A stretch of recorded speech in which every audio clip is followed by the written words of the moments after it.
ॐ যথাগ্নে দাহিকা শক্তি রামকৃষ্ণে স্থিতা হিজা সর্ববিদ্যা স্বরূপাং তাং শারদাং প্রণমাম্যহম।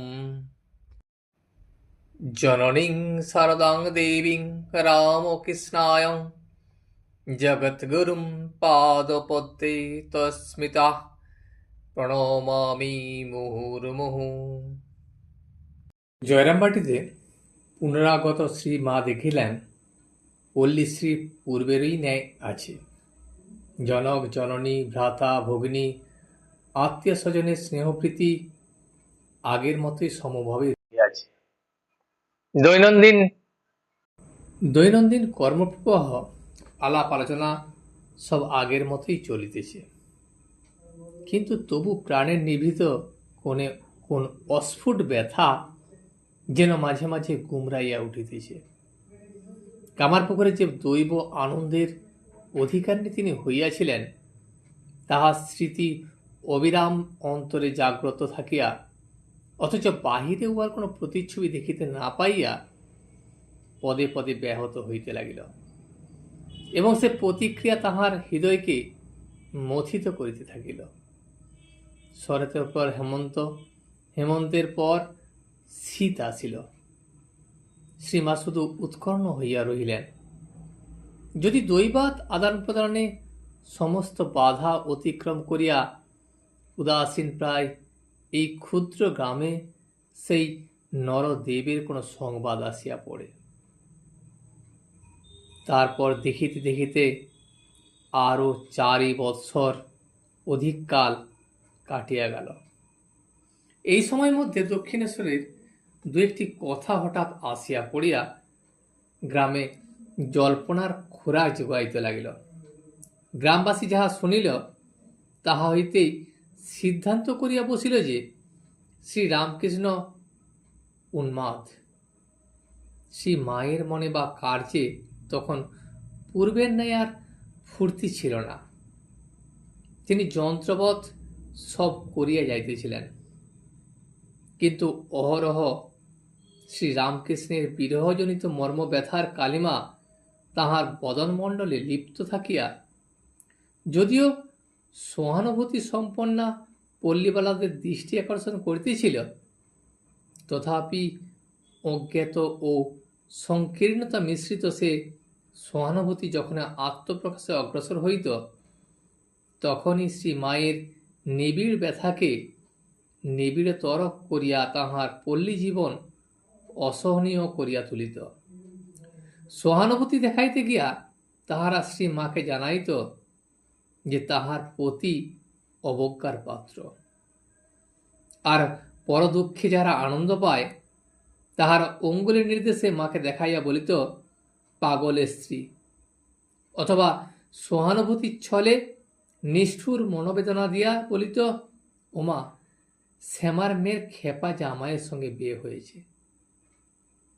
এইসব অবাঞ্ছিত কথা শুনিবার ভয়ে শ্রী শ্রী মাতা ঠাকুরানী কাহারো বাড়িতে যাইতেন না। দিবারাত্র আপনাকে কাজের মধ্যে ডুবাইয়া রাখিতেন। সতীর নিকট প্রতিনিন্দা যে কি অসহ্য, তাই তাহাকে এই স্থানে পিঞ্জরাবদ্ধ হইয়া থাকিতে হইত।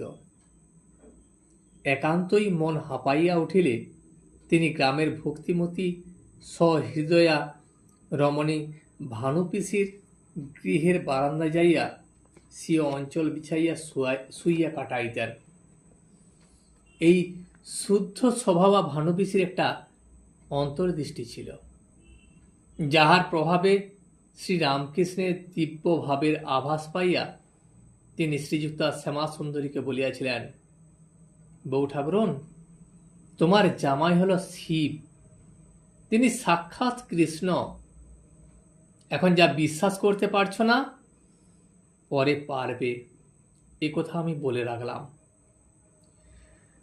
বিবাহের পর দ্বিতীয়বার জয়রামবাটি আসিয়া ঠাকুর যখন শ্রী মায়ের সহিত জোড়ে যান, তখন রসিকা ভানুপিসি হরগৌরীর কথা স্মরণ করিয়া গান ধরিয়াছিলেন, নাতনি তুই যেমন সুরূপা, তোর বর জুটেছে ন্যাংটা খেপা। কেন মনে রাখিতে হইবে যে মায়ের শরীর তখন ভালো ছিল এবং বর্ণও ছিল উজ্জ্বল। ভানুপিসি সেই আদিম কালী ঠাকুর ও শ্রীমাকে হরগৌরী রূপে চিনিতে পারিলেও তিনি ভাবপ্রবণা ছিলেন বলিয়া লোকে তাহার কথা শুনিয়াও শুনিত না। তবু শ্রী মায়ের নিকট ভানুপিসির ঘরই ছিল সমস্ত গ্রামের মধ্যে একমাত্র জুড়াইবার স্থান।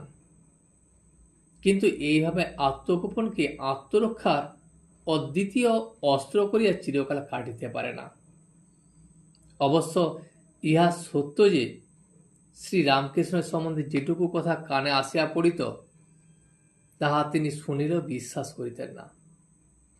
প্রেম ঘর্ণ মূর্তি যাহার পুত সান্নিধ্যে তিনি এই কিছুদিন পূর্বে অনির্বচনীয় আনন্দে ভাসিতেছিলেন, যাহার দিব্য আবেশে তাহাতেও সংক্রামিত হইয়া অননুভূত উল্লাসের সঞ্চার করিয়াছিল, যাহার পরহিত চিন্তা দর্শনে তিনি চমৎকৃত হইয়াছিলেন, যাহার জ্ঞান গর্ভ উপদেশ ও হাস্য কৌতুক সকলকে মন্ত্রমুগ্ধবৎ সহসা অন্য রাজ্যে লইয়া যাইত বা দীর্ঘকাল নিজ সকাশে বসিয়া রাখিত।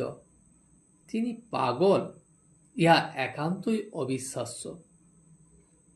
কিন্তু পল্লীর অজ্ঞ লোক তো শ্রী শ্রী ঠাকুরের উচ্চাবস্থা ধারণ করিতে পারে না।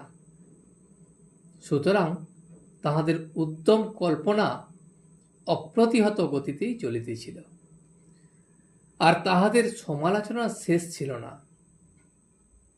সতীসাধ্যী তার মনে হইল সবাই এমন বলছে, আমি গিয়ে একবার দেখে আসি কেমন আছেন।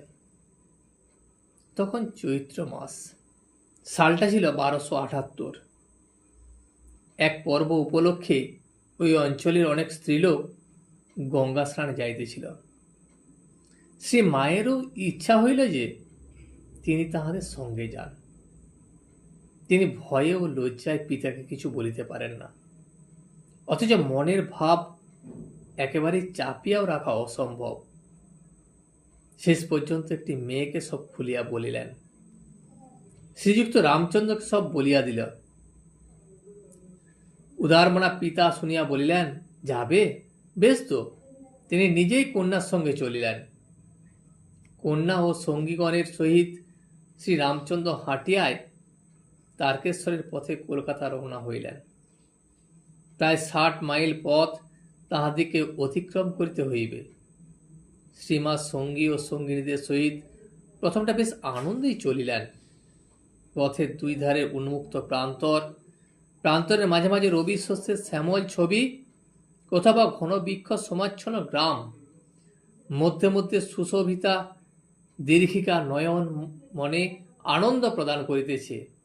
আবার মধ্যে মধ্যে বিস্তীর্ণ পথ পার্শ্বস্থ বিশাল অশ্বত্থ, বট প্রভৃতি বৃক্ষসমূহ ক্লান্ত পথিককে বিশ্রামের জন্য সাদরে আহ্বান করিতেছে। এইসব দেখিতে দেখিতে প্রথম 2-3 দিন বেশ কাটিয়া গেল। কিন্তু দেহে স্ফূর্তি থাকিলেও এবং শীঘ্র দক্ষিণেশ্বরে পৌঁছিবার অদম্য উৎসাহ মনে জাগিলেও ম্যালেরিয়ার দেশে বাস করিয়া শ্রী মায়ের স্বাস্থ্য খুব ভালো ছিল না। বিশেষত এত দীর্ঘ পথ চলা তাহার জীবনে এই প্রথম। অপরের অসুবিধা হইবে, পিতা উদ্বিগ্ন হইবেন, এইসব ভাবিয়া এবং স্বাভাবিক সংকোচবশত তিনি চরণদ্বয়ের অপূর্ণতার কথা 2-3 দিন চাপিয়াই ছিলেন। কিন্তু অবশেষে প্রবল জ্বরে সম্পূর্ণ অক্ষম হইয়া পড়ায় পিতা পুত্রীকে বাধ্য হইয়া একখানি চটিতে আশ্রয় লইতে হইল।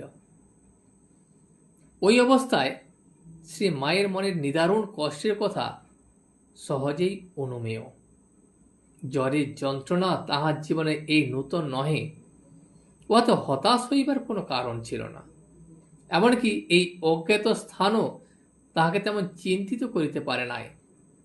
কিন্তু সর্বাপেক্ষা কষ্টদায়ক হইল তিনি অতিবাঞ্ছিত পতি সন্দর্শনে কবে সক্ষম হইবেন। এই সমাধানহীন সমস্যা, এই সমবেদনা ওই দৈহিক যন্ত্রণার মধ্যে এক অলৌকিক দর্শন উপস্থিত হইয়া তাহাকে শান্তি প্রদান করিল।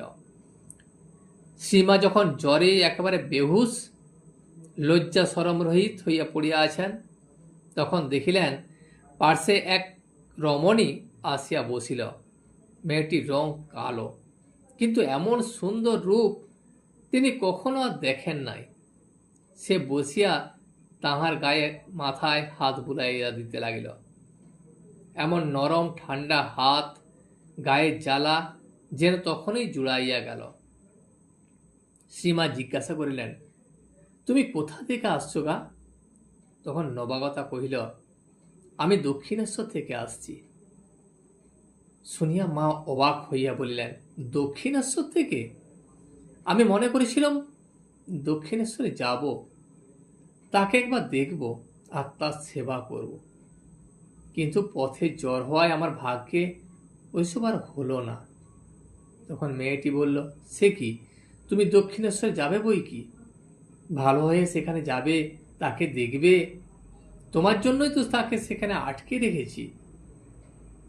তখন শ্রীমা বললেন, বটে, তুমি আমাদের কি হও গা? মেয়েটি তখন বলিল, আমি তোমার বোন হই। মা বলিলেন, বটে, তাই তুমি এসেছ? তারপর ওইরূপ কথাবার্তার পরেই তিনি ঘুমাইয়া পড়িলেন। আজ এই পর্যন্তই। ভিডিওটি শেষ পর্যন্ত দেখার জন্য আপনাকে অসংখ্য ধন্যবাদ।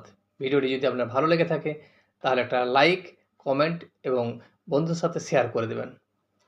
সাবস্ক্রাইব করে পাশে থাকা বেল আইকনটি বাজিয়ে দেবেন, যাতে আপনাদের নতুন ভিডিওগুলি সর্বপ্রথম আপনার কাছে পৌঁছে যায়। জয় শ্রী রামকৃষ্ণ, জয় শ্রী রামকৃষ্ণ, জয় শ্রী রামকৃষ্ণ।